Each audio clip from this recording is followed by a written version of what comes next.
کشورد یو بل ښکلی واده چې کومه د زله ډیر بالا د ټولو نه مشهوره واده م ده. دا واده د بره 13 رینګل نه په 2.5 کیلومتر پرته ده. دا په ښایست کې یو ځانګړی حیثیت لري. د دې ښکلي میدانونه او ډنډونه ډیر مشهور دي. او په دې ځای کې بیا د ټولو نه مشهوره ډنډه ګلبټ ده. دا ډنډه بالکل د کشورې د غر په اثر ده. او دام تاسو ته د پتوي چې چترال ته د ټولو نه مختصر ترين لار په کشور باندې ده چې کومه د چترال د دروش نومي علاقې سره ملا ده. نن مونږ سره ناست زمونږ خوږ ملمت ارشاد صاحب د چا چې اوس کشورې ته چکر لګولو او په سوشل میډیا باندې د دغه ځای د مشهورتیا د پاره لیزلې شروع کړې ده. نو راځو د غد نه به پوښتنه کوو. السلام علیکم ارشاد. وعلیکم السلام یوسف خان لاله ډیر من ډیر شکریا ماته د دعوت راکولو. ډیر مهرباني.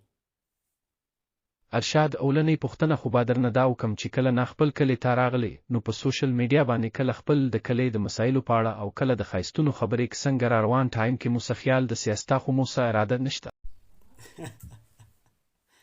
نه یوسف خان لاله قطن دا اراده بالکل نه لرم او پر روان فیوچر کې چې کومه د زما سیاسي طرف ته هیڅ قسمه څه ارادې نشته.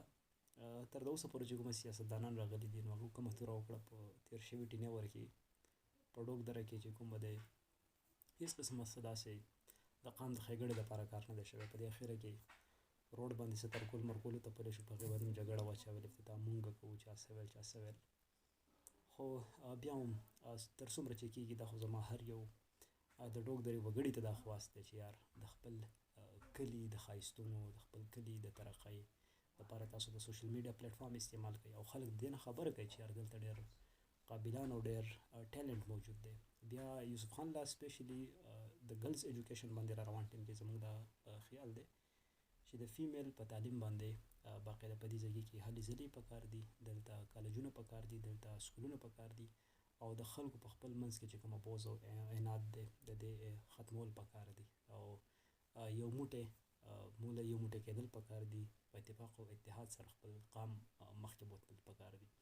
نو دا سیاست نه دی، سیاست نه بالاتر که څوک د هر یو سیاسي ګوند سره تعلق لري خو د ډوک درې په ترقۍ باندې زما دا خپل خیال دی چې څه کمپرومایز نه دی پکار او د دې قام د ترقۍ سوچ کول پکار دي.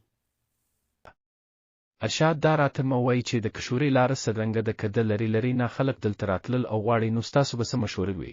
سوال مو کو یوسف خان لاله، د کشورې لاره انتهایی ګرانه ده، په دې کې خو څه شک نشته. او که تاسو زموږ هغه ولاګز ما به شیر کړي تاسو به کتلي وي، هغې کې ما دا خبره بار کړې ده چې لارې ګرانې دي. هغه خلک چې کومه ممي ډیډي دي نو هغه دې ځای ته د راتلو نه پرهیز وکړي. البته د هایکنګ شوقیان بالکل راتلی شي.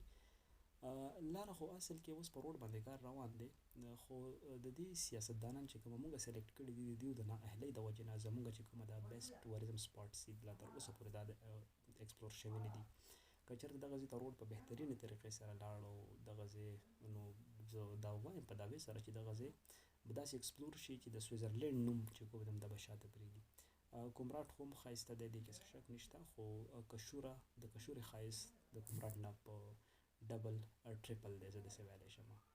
نو چکر به درله درکوم انشاءالله راضي به وم، خو روډ په دې ټایم کې ټیک نه دی، پیدل مزل زیات دی.